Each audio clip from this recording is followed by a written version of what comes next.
ideally, obviously, everyone wants to be playing at the highest level possible, or the highest level that their career can take them. So I think hopefully 3 years in Ottawa, if I can be kind of consistent over, not just a season or half a season, but consistent over 2-3 years at the CPL level, then hopefully it can lead to something, or a step up.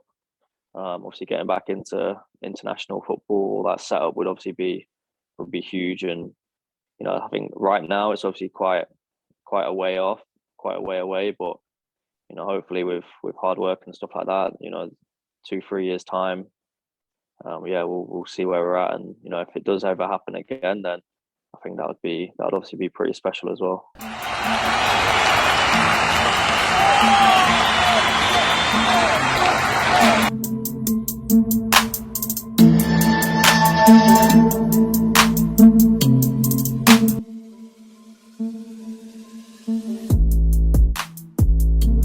Speaking about playing non-league again, describe the build-up from there, what you're thinking about doing in your career. Where did you think maybe you're going to go to next, and then getting the call from Pacific to go there? How did that come about? Yes. So I left when my contract was up with Yeovil. I went on trial because ideally I wanted to try and find somewhere that had a 23s, just to give me like a few extra years to kind of like develop like physically and get to know the game better, like tactically, because I was still 17, 18 at this time.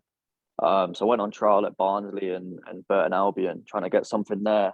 And then nothing like kind of materialized from that. So I ended up playing non-league again for another year, back home. It's the same kind of step as the one I was playing when I was on loan from Yeovil, but it was just a different region. It was quite closer to home for me. So I played there for a year, and then that actually kind of, at the time, like I wasn't really enjoying football as much as I used to and stuff like that. So it wasn't until then that I wanted to try something like completely new, like get out of England for a little bit and then see a different part of the world, like do a little bit of traveling and stuff like that, and just take some like time to myself and time off. So I actually went to New Zealand for 2.5 years, did some traveling and stuff like that, played there for 2 seasons, and then came back to England. And I think it was really from New Zealand that kind of like helped me and propelled me kind of to get a shot in Canada. So I don't if it maybe wasn't for New Zealand and I stayed in playing non-league in England, I don't think the CPL would have been like a realistic option. Yeah, a few players have gone from New Zealand to play in Canada. Calvary recently just signed somebody. They signed somebody last season, Suleimani, I think his name was. Yeah, Selly. Yeah. It's a good mate of mine. All right, fair. That's cool. That's cool. That's a good connection that they got from New Zealand to Canada, and probably shows maybe comparisons. What is the comparisons from New Zealand? Update everybody what it's like to play over there, because I don't think many people know what New Zealand football is like.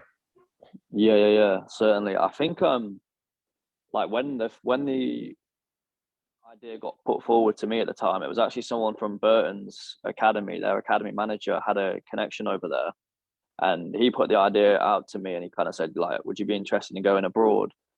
And I thought, yeah, I'd go to like Europe or something like that. And he said New Zealand, and I thought like, nah, no chance. Like, I don't associate New Zealand with football, to be fair, but I just thought, I'm going to go. And then I went, and it surprised me actually how like the level was actually like a little bit higher than what I thought it would be.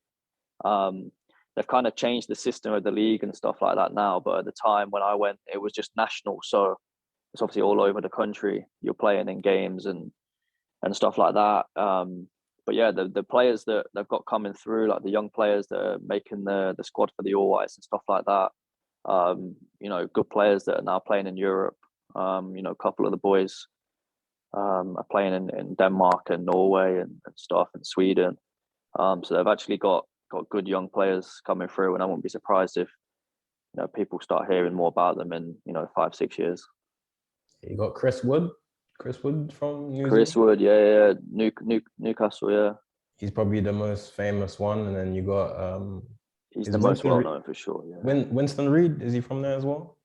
Yeah. Winston Reed, yeah. The centre half he's played for West Ham. Yeah. Yeah, him and Those Wood. those are probably the two most well-known players, I would say, from there. So yeah, it shows that football's a crazy game. You got players who make the breakthrough and make an example of how to go about your career, and then the next generations down from that follow. And of course, with players like yourself helping the league over there, providing extra quality with foreigners importing into the country, Yeah. also makes it a good standard. So getting the call to go to the CPL, what was that like, and where were you when you found out that you're going to go to the CPL? What was your initial thoughts? Yeah, so I was actually, as soon as the league got formed, I think it was 2019. It's actually mad because when I think I messaged you back in 2019. You seen the message Yeah, I about the league and stuff. yeah. Yeah.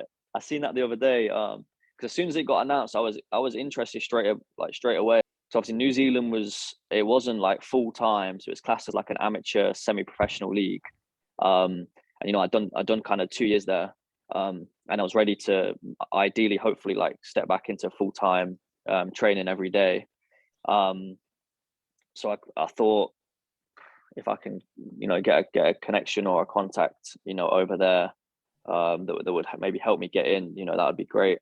Had a teammate in New Zealand that his agent was obviously based in Winnipeg, and he's my agent now that I've been with for the last 2-3 years. And he was working, tirelessly for the first season, and obviously the second season when the Island Games was going on. Just couldn't really get anything together, and then it wasn't until I came back in 2020, and I kind of forgot about it because I didn't think anything was gonna come up, and then he called me like early December 2020, and said Pacific and Pa are interested in having a chat and seeing if you'd be down to go over and play for them. So had a few meetings with Pa over the phone and stuff. He connected me with him, and then we kind of spoke and just really went from there, to be honest. Yeah, shout out to Pacific for their recruitment, because their recruitment is actually very, very good. Everyone's forgetting that in the CPL you have to do it on a budget, and you got to work with limited foreigners as well, and only domestic players. There's only so much domestic players that you can actually sign, because who are you going to go get? It's your country, Yeah. So, and Canada's not, it's only starting to be renowned for football now. So, their national team playing and everything like that, getting better and better, should make the league a lot more desirable and more eyes on the league. Yeah. What was your first impressions of Canada? And you probably watched maybe games before, but what was your first impression of everything? Canada, football, the whole environment to do with that, and obviously the national team. Yeah, I think going even when I was in NZ, I'd watch some of the highlights of the CPL on YouTube and stuff like that. And then when I actually got to Pacific and started training, again I was I knew it would be a step up from New Zealand. Obviously, training every day makes a massive difference rather than just training three times a week in the evening. So I knew the training and stuff was going to be better than what I was used to over there. But I think again I was kind of maybe surprised as well at the quality of the players and stuff like that. The young Canadian players that they've got on the island. So yeah, again I was surprised at kind of how professional their setup was there as well.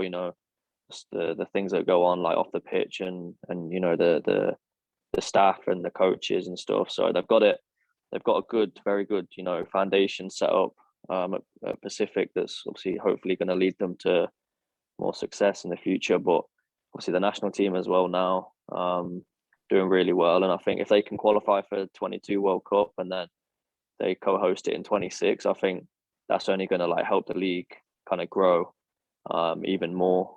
You know, I think you're seeing now some players going from the CPL making the step to the MLS. So I think more and more, you know, if you have a good season in the CPL, there's no reason why, you know, clubs in the MLS like won't give you an opportunity. So yeah, talk about, you know, your future career plans. Obviously, you're at Ottawa, so you're just keeping your eyes on that so far. But any plans, maybe if you keep doing well, to get back in the Northern Ireland setup down the line, and also, you know, one day play for a club that you've always wanted to play for? yeah, I think absolutely. I think ideally, obviously, everyone wants to be playing at the highest level possible, or the highest level that their career can take them. So I think hopefully 3 years in Ottawa. If I can be kind of consistent over, you know, not just a season or half a season, but consistent over 2-3 years at the CPL level, then, you know, hopefully it can lead to something or a step up. Obviously, getting back into international football, that setup would obviously be huge. And you know, I think right now it's obviously quite a way off, quite a way away. But you know, hopefully with hard work and stuff like that, you know, 2-3 years time, yeah, we'll see where we're at. And you know, if it does ever happen again, then I think that would obviously be pretty special as well. All right, thanks for joining us, and guys, don't forget to subscribe down below. Don't forget to press the like button or dislike button. It's up to you. It doesn't really matter. Just press one of them, please. And then, of course, Ollie, you know, what's your social media accounts and everything like that? Yeah, I think I use Twitter and Instagram. So my Twitter is Ollie Bassett 28, and then my Instagram is just O Bassett. Okay. Well, thanks for coming on, bro, and look forward to watching you this season. Wishing you the best of luck. Ottawa, you know, to step it up this year. You guys got better players, so I think definitely should climb a few spots in the table. I think the league will be interesting this year. Can't really see a clear winner so far who's going to win it, but yeah, it will be interesting. That was Ollie Bassett, FOOTY 258, out. For more content like this, like, share, and subscribe.